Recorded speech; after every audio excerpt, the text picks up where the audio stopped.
ತಮಿಳು ನಟ ಹಾಗೂ big boss ತಮಿಳಿನ host ಆಗಿರುವಂತಹ ವಿಜಯ್ ಸೇತುಪತಿ ಅವರು ಬಿಗ್ ಬಾಸ್ನ ಇಬ್ಬರು ಕಂಟೆಸ್ಟೆಂಟ್ಗಳಿಗೆ ರೆಡ್ ಕಾರ್ಡ್ ನೀಡಿರುವಂಥದ್ದು ಸೋಷಿಯಲ್ ಮೀಡಿಯಾದಲ್ಲಿ ಭಾರಿ ಚರ್ಚೆಗೆ ಕಾರಣವಾಗ್ತಾ ಇದೆ.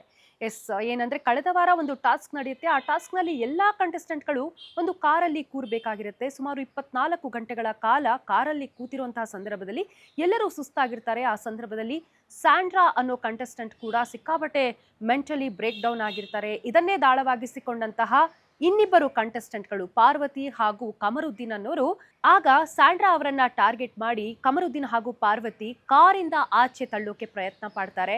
ಕೇವಲ ಆಚೆ ತಳ್ಳಿದ್ರೆ ಪರವಾಗಿಲ್ಲ, ಕಾಲಿಂದ ಒದ್ದು ಅವರನ್ನ ಆಚೆ ಬೀಳಿಸ್ತಾರೆ.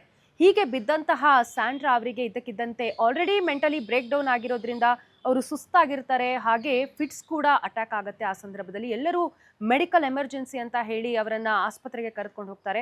ಒಂದ್ ಕಡೆ ಗಮನಿಸಬಹುದು, ಏನಂದ್ರೆ ಟಾಸ್ಕ್ ಇಂದ ಎಲ್ಲರೂ ಆಚೆ ಬಂದ್ಬಿಟ್ಟು ಆಕೆಯ ರಕ್ಷಣೆಯಲ್ಲಿ ನಿಲ್ತಾರೆ. ಆದ್ರೆ ಇಲ್ಲಿ ಪಾರ್ವತಿ ಹಾಗೂ ಕಮರುದ್ದೀನ್ ಏನಿದ್ದಾರೆ ಇವರು ಆಕೆ ಫೇಕ್, ಆಕೆ ಡ್ರಾಮಾ ಮಾಡ್ತಾ ಇದ್ದಾಳೆ, ಆಕೆ ಸುಮ್ಮನೆ ಸಿಂಪತಿ ಗಿಟ್ಟಿಸ್ಕೊಳ್ತಾ ಇದ್ದಾಳೆ ಅಂತ ಹೇಳಿಕೆಯನ್ನ ಕೊಡ್ತಾರೆ. ಇದರಿಂದ ಬಿಗ್ ಬಾಸ್ನ ಉಳಿದ ಕಂಟೆಸ್ಟೆಂಟ್ಗಳು ಆಕ್ರೋಶ ವ್ಯಕ್ತಪಡಿಸ್ತಾರೆ. ಇದನ್ನ ಕೇವಲ ಕಂಟೆಸ್ಟೆಂಟ್ಗಳು ಮಾತ್ರವಲ್ಲ, ಏನ್ ವೀಕ್ಷಕರು ಇದ್ರಲ್ಲ, ಈ ಬಿಗ್ ಬಾಸ್ ತಮಿಳಿನ ವೀಕ್ಷಕರು ಅವರೆಲ್ಲರೂ ಕೂಡ ಖಂಡಿಸ್ತಾ ಇದ್ರು. ಆ ಸಂದರ್ಭದಲ್ಲಿ ವೀಕೆಂಡ್ ಅಲ್ಲಿ ವಿಜಯ್ ಸೇತುಪತಿ ಅವರು ಬರ್ತಾರೆ. ಈ ಹೋಸ್ಟ್ ಮಾಡುವಂತಹ ಸಂದರ್ಭದಲ್ಲಿ ಒಂದು ಮಾತನ್ನ ಹೇಳ್ತಾರೆ. ಕಳೆದ ವಾರ ಫ್ಯಾಮಿಲಿ ರೌಂಡ್ ಆಗಿರುತ್ತೆ. ಆ ಸಂದರ್ಭದಲ್ಲಿ ಪಾರ್ವತಿ ಹಾಗೂ ಕಮರುದ್ದೀನ್ ಫ್ಯಾಮಿಲಿ ಅವ್ರು ಬಂದ್ಬಿಟ್ಟು ನಮ್ಮ ಮಾನ ಮರ್ಯಾದೆ ಉಳಿಸಿ ಸ್ವಲ್ಪ ಅಂತ ಹೇಳ್ಬಿಟ್ಟು ಹೋಗಿರ್ತಾರೆ.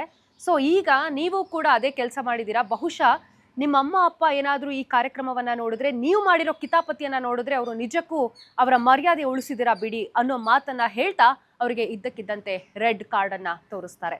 ತಮಿಳಿನ ಒಂದು ಈ ಕಾರ್ಯಕ್ರಮದಲ್ಲಿ ನಡೆದಿರುವಂಥದ್ದು ನಿಜಕ್ಕೂ ಒಂದು ಖಂಡನೀಯ ಅಂತಾನೆ ಹೇಳ್ಬಹುದು. ಸುಮಾರು 3ನೇ ಬಾರಿಗೆ ಈ ಒಂದು ರೆಡ್ ಕಾರ್ಡ್ ಅನ್ನ ನೀಡ್ತಾ ಇರುವಂಥದ್ದು ತಮಿಳಿನ ಬಿಗ್ ಬಾಸ್ ನಲ್ಲಿ. ಹಾಗೆ ನಾವು ಮತ್ತೊಂದು ವಿಷಯವನ್ನ ಗಮನಿಸಿದ್ರೆ, ಈ ರೆಡ್ ಕಾರ್ಡ್ ಏನು ಅನ್ನೋದನ್ನ ನಾವು ನೋಡ್ತಾ ಹೋದ್ರೆ, ರೆಡ್ ಕಾರ್ಡ್ ಪಡೆದುಕೊಂಡಿರುವಂತಹ ಕಂಟೆಸ್ಟೆಂಟ್ಗಳು 90 ದಿನಗಳಿಂದ ಏನು ಅವರು ಬಿಗ್ ಬಾಸ್ ಹೌಸ್ನಲ್ಲಿ ಇರ್ತಾರೆ, ಆ 90 ದಿನಗಳ ಸ್ಯಾಲ್ರಿ ಅವರಿಗೆ ಬರೋದಿಲ್ಲ. ಹಾಗೆ ಅವರಿಗೆ ಯಾವುದೇ ರೀತಿಯ ಸ್ಟೇಜ್ ಮೇಲೆ ಅವರಿಗೆ ಆಹ್ವಾನಿಸಲಾಗೋದಿಲ್ಲ.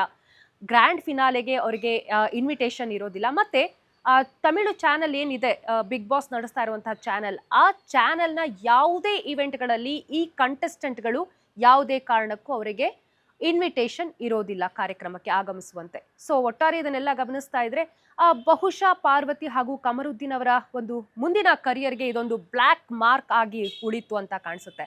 ನೀವು ಕೂಡ ಸುಮನ್ ಟಿವಿಯನ್ನ ಸಬ್ಸ್ಕ್ರೈಬ್ ಮಾಡಿಲ್ಲ ಅಂದ್ರೆ ಕೂಡಲೇ ಸಬ್ಸ್ಕ್ರೈಬ್ ಮಾಡಿ, ಲೈಕ್ ಮಾಡಿ, ಶೇರ್ ಮಾಡಿ.